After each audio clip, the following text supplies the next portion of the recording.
ꯃꯌꯥꯝ ꯉꯁꯤꯗꯤ ꯄꯣꯇꯤꯡ ꯃꯤꯛꯁ ꯁꯦꯝꯕꯒꯤ ꯃꯇꯥꯡꯗ ꯎꯠꯆꯔꯛꯀꯦ ꯍꯥꯏꯕꯗꯤ ꯁꯤꯗ ꯂꯩꯔꯤꯕꯁꯤ ꯁꯨꯃꯥꯏꯅ ꯆꯥꯏꯊꯣꯛꯑꯒ ꯊꯝꯃꯤꯕꯁꯤ ꯂꯩꯕꯥꯛꯅꯦꯕ ꯑꯗꯨꯒ ꯁꯤꯗ ꯂꯩꯔꯤꯕꯁꯤꯅ ꯋꯥꯏꯅꯦ ꯑꯩꯒꯤꯁꯤ ꯅꯣꯡ ꯆꯣꯠꯍꯜꯂꯒ ꯊꯝꯕꯒꯤ ꯀꯩꯅꯣꯕꯨ ꯇꯣꯏꯕꯨ ꯇꯣꯏꯁꯤꯜꯂꯛꯂꯦ ꯋꯥꯏꯁꯦ ꯐ꯭ꯔꯦꯁ ꯋꯥꯏ ꯑꯣꯏꯔꯁꯨ ꯑꯆꯣꯠꯄ ꯋꯥꯏ ꯑꯣꯏꯔꯁꯨ ꯑꯦꯅꯤ ꯋꯥꯏ ꯌꯨꯁ ꯇꯧꯕ ꯌꯥꯏꯑꯕ ꯑꯗꯨꯒ ꯁꯤꯗ ꯂꯩꯔꯤꯕꯁꯤꯅ ꯁꯟꯊꯤꯒꯤ ꯀꯝꯄꯣꯁꯅꯦ नहान सेमखिबदुने दुगा सिगिसिना मस्टर्ड केक पाउडर ने सिजु थाव योनबम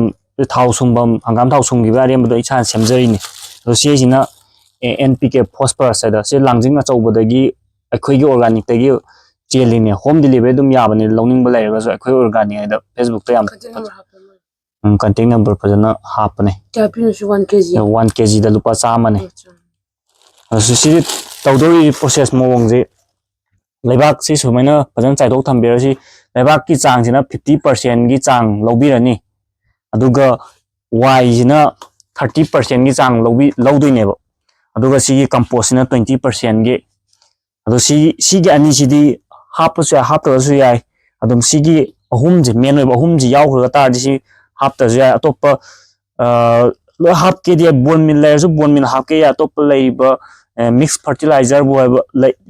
ऑर्गेनिक की पोट मखै हाप अदुम या अइना सिनदोइजे केमिकल की सर अमता यावदेबो ऑर्गेनिक की पोषक खक्तने अदुसि अहाब सुमाइना लेबाक चाइथो मतुंग द मथंग द अखोइगी सिदे सेमदोइबगी चांग गी मतुंग इन कनो से हाप तोइनेबा से मस्टर्ड केक करिग्रा से याम हाप नते सेजिदा खुबा नीगी चांग दने आई इसाना कनो तौरिबा पोतुदा हाइबेतंग येंगागा हापीबे वाने अदो सिगी एनपीके फॉस्फरस सिदी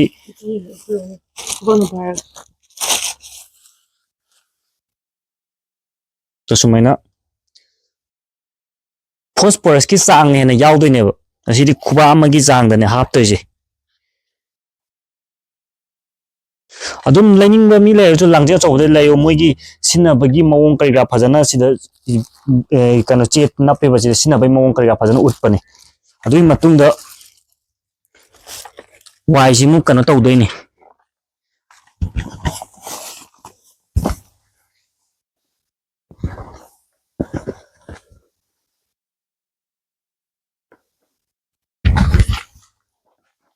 mix man leina bado oh hoi habet level ama sembirani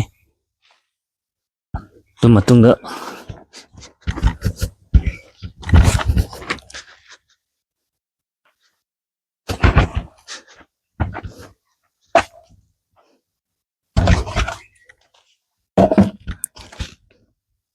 si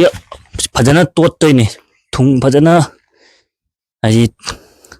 kano tawnaba mix fajana tawbidoini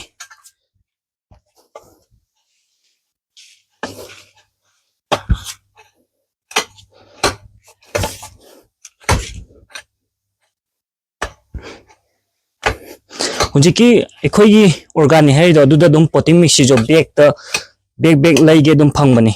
vermi compost है करिदगी लोइना सुंगै ऑर्गेनिक की पोट अनंबा लोइ फंगबनी